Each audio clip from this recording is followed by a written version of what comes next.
Alright, so we're checking out another foamy here from Banggood. This is a J-3 Piper Cub. Very similar to one that I reviewed a while ago, maybe a couple years ago. There was a yellow plane XK A450, I believe. This one's a little bit larger, 680 millimeters. I think that one was like 650 millimeters. And the build is pretty similar. So you got a couple of screws here on the top to screw down the main wing, and then you have 4 screws here on the elevator section here to put on the tail section. It does have a steerable rudder wheel, and then you have 2 screws here on the bottom that screws down the wheels and the little braces for the wings, and that's pretty much it for the assembly. So I'll be flying it with the stock controller. I don't know what protocol it uses, so for those of you guys that wonder how to fly this with a multi-protocol module, I don't have that information. If you happen to know what that is, please let me know in the comments. There's stabilization on this one with the gyro. There's 3 levels of stabilization, like a 6G1, 6G2, and then a 3D mode, which basically is it'll let you do rolls and flips and that kind of stuff. But I'm not sure if I'm going to be flying it to that extent. We'll see. It flies on a 2S650 LiPo and includes a USB charger and a spare prop. But other than that, not much here. 4 AA batteries in the back here, and not a lot of wind today. Hopefully it'll fly pretty good. We'll see. All right, I plugged it in first with the gyro stabilized. Turn on the transmitter. Up and down on the throttle, that will bind it. I'm noticing that on the 6G mode the elevator points down. 6G2 it doesn't, so 6G1 is like kind of doesn't let you angle that much, so I'm gonna put it in the medium level and see how it does. And you can hear the gyro going. Go ahead and close the battery door now. Let's see how it steers with the rudder. I'm going to put it into 3D mode here.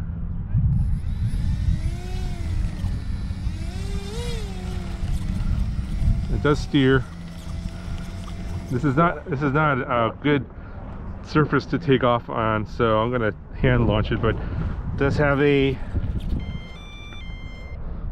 steerable rudder. Okay, I'm putting it into 6G 2 mode, like the medium mode.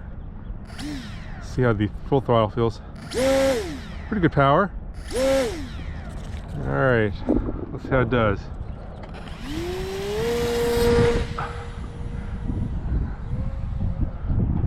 It's a little bit, it feels a little bit tail heavy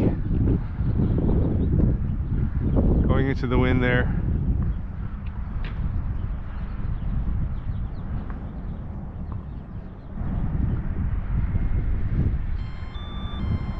I don't know what these noises from the controller mean. I'm gonna land it here.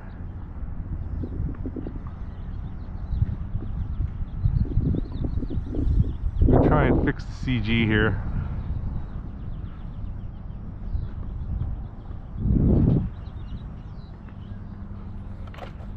Yeah, there goes the wheels. It's very tail heavy.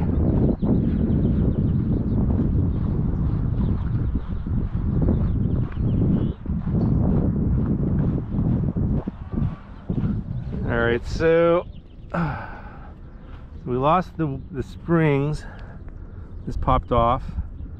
This will probably go back on, but what looks like one of the springs is lost here, so landing this will be kind of hard. Oh, let's see. Not sure why. Yeah, I don't know what those beeps mean from the controller. I have no clue. The manual on this one isn't that great. So I guess when I land this, it's just gonna probably just crash.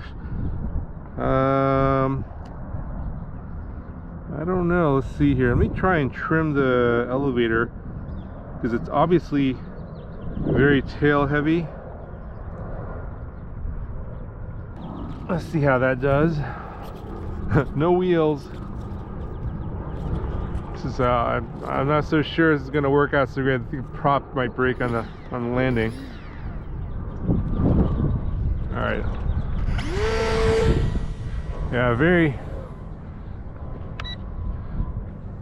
I'm putting it into 6G1 mode. I think that's actually the self-leveling mode. Yeah. Now it's flying okay because it's compensating for the CG problem. We're in 6G2 mode. It doesn't do that. And then the turning radius on this one is not good.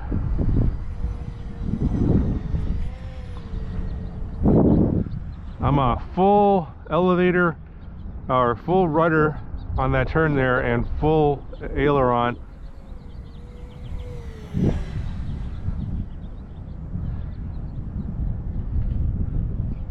So if you want more rates, you got to go to the medium or the 3D mode, but obviously the CG is way off on this model, and even trimming it out didn't seem to help. So the turning radius on this guy is not great.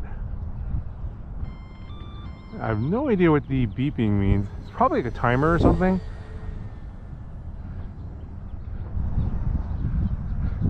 Interesting. So I'm not even applying rudder in 6G1 mode. It's doing that for me. I'm just doing aileron. So this is obviously like a super beginner mode. But yeah, the turning radius is not great. The turning angle is really low on this model. Pretty nice and quiet and smooth in the air.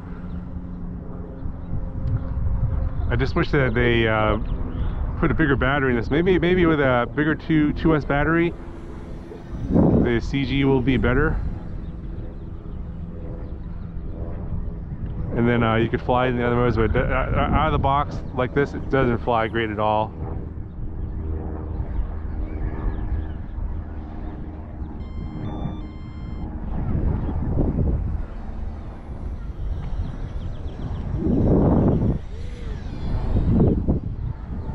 And then downwind's pretty fast.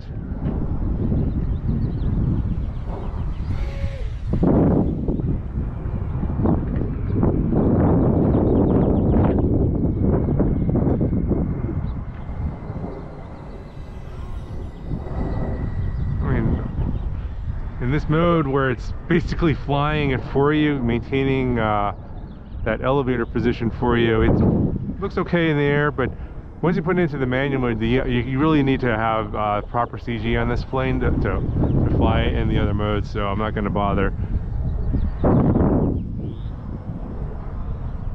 You can see as when it goes downwind like that, that's downwind. It's very hard to turn. Especially when it doesn't give you a lot of rudder control.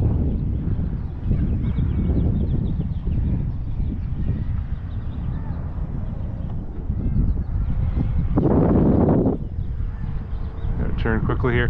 So I'm gonna go ahead and end the video here. I'm gonna bring it for a landing. Gonna try and bring it in. There we go, without killing it. I was into the wind and it just kind of gently landed there. But yeah, I'm gonna have another video on this one later if I can put a bigger battery in there. The CG, when I felt it, it did seem a little tail heavy, but I thought maybe I could trim it out, but it's not going to be. That's not going to work. So, and plus I lost the spring to the landing gear. Yeah. Anyway, that'll do it for this one. Link in the video description if you want to check it out. Obviously, it's gonna need some work, but I think that if you can get the CG right in this one, seems like it flies okay once you get the CG correct. And we can see in the beginner mode, it was all right. Anyway, that'll do it for this video. Talk to you guys in the next one.